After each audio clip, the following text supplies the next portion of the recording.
Assalamualaikum warahmatullahi wabarakatuh. Alhamdulillahirrabbilalamin. Wassalatu wassalamu ala ashrafil anbiya wal mursalin Sayyidina Muhammadin khatamin nabiyyin wa ala alihi wa sahbihi ajma'in, amma ba'du. Pertama-tama marilah kita panjatkan puja dan puji syukur atas kehadirat Allah Subhanahu wa taala. Yang kedua, sholawat beserta salam tetap tercurah limpahkan kepada junjungan kita Nabi besar Muhammad Shallallahu Alaihi Wasallam. Dan yang ketiga pula tak lupa yang terhormat Bapak Abdul Wadud Nafis LC.MEI selaku dosen pembimbing dalam mata kuliah kali ini. Baik, saya akan sedikit menanggapi tentang kebijakan moneter dalam perspektif ekonomi Islam. Pengertian kebijakan moneter adalah seperangkat kebijakan ekonomi yang dibuat mengatur ukuran secara tingkat pertumbuhan pasokan uang di dalam perekonomian negara. Jadi, kebijakan moneter adalah kebijakan yang dikeluarkan oleh pemerintah dalam mencetak uang, dalam menyebarkan uang, dalam mengatur jumlah uang yang beredar supaya pertumbuhan ekonomi berjalan dengan baik, sehingga kesejahteraan di masyarakat berjalan dengan baik, supaya kebutuhan uang sesuai dengan apa yang dibutuhkan dalam pelaksanaan perekonomian. Karena uang yang terlalu banyak beredar di masyarakat, maka akan terjadi inflasi, maka barang-barang menjadi mahal. Sebaliknya, jika uang tersebut sedikit, maka terjadi deflasi sehingga barang-barang murah. Maka karena itu kebijakan moneter ini sangat penting supaya seimbang. Yang kedua, jenis-jenis kebijakan moneter. Yang pertama, kebijakan moneter ekspansif atau yang disebut juga dengan money expansive policy. Merupakan kebijakan yang diambil untuk meningkatkan jumlah uang yang beredar. Tujuannya untuk mengatasi pengangguran dan peningkatan daya beli masyarakat. Artinya, pemerintah mendorong supaya uang yang beredar di masyarakat lebih banyak. Misal, menurunkan suku bunga, sehingga nanti pengusaha akan membuat perusahaan-perusahaan yang akan menyerap tenaga kerja dan mengurangi pengangguran. Maka dari pengurangannya pengangguran tersebut, masyarakat pendapatannya akan semakin meningkat. Maka daya beli masyarakat akan meningkat juga. Yang kedua, kebijakan moneter kontraktif adalah kebijakan untuk mengurangi jumlah uang yang beredar. Negara tengah mengalami inflasi. Kebijakan ini disebut juga dengan kebijakan uang ketat. Yang ketiga, tujuan kebijakan moneter. Tujuan kebijakan moneter ada 8. Yang pertama, untuk mengedarkan uang sebagai alat pertukaran dalam perekonomian.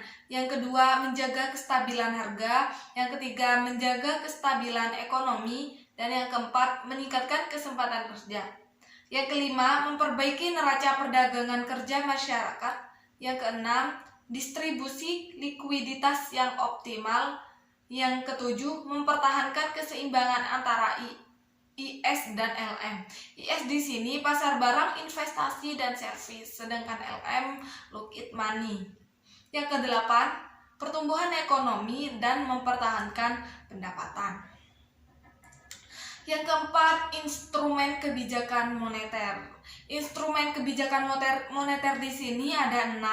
Yang pertama, kebijakan operasi pasar terbuka. Yang kedua, kebijakan diskonto. Yang ketiga, kebijakan cadangan kas. Yang keempat, kebijakan kredit ketat. Yang kelima, kebijakan dorongan normal.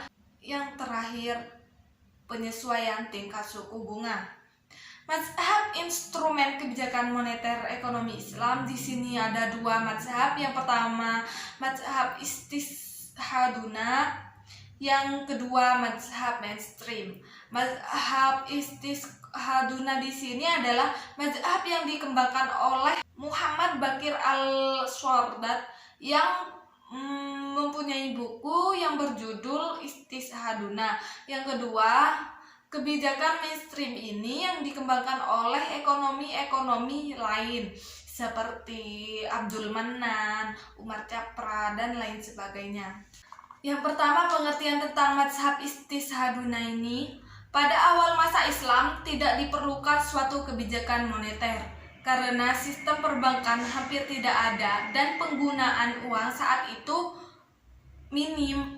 Jadi tidak ada alasan yang memadai untuk melakukan perubahan-perubahan terhadap penawaran akan uang melalui diskresioner. Yang kedua, mazhab mainstream. Mazhab mainstream di sini tujuannya untuk kebijakan moneter pemerintah adalah memaksimalisasi alokasi sumber daya untuk kegiatan ekonomi produktif. Al-Quran melarang praktek penumpukan uang atau money hoarding karena membuat uang tersebut tidak memberikan manfaat bagi peningkatan kesejahteraan masyarakat.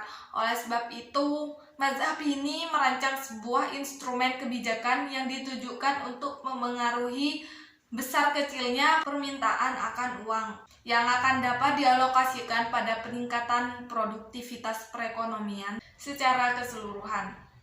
Yang terakhir, instrumen kebijakan moneter dalam ekonomi Islam. Di sini ada 7. Yang pertama, isbabatul ikhtiyati. Yang kedua, iqna al-ma'wi. Yang ketiga, nisbatul iqrodi. Yang keempat, i'adatus sanadat. Yang kelima, as-suku wal islamiyah. Yang keenam, islamic suku. Cukup sekian pendapat dari saya. Apabila ada salah kata, mohon maaf yang sebesar-besarnya karena manusia tempatnya salah. Akhirul kalam, assalamualaikum warahmatullahi wabarakatuh.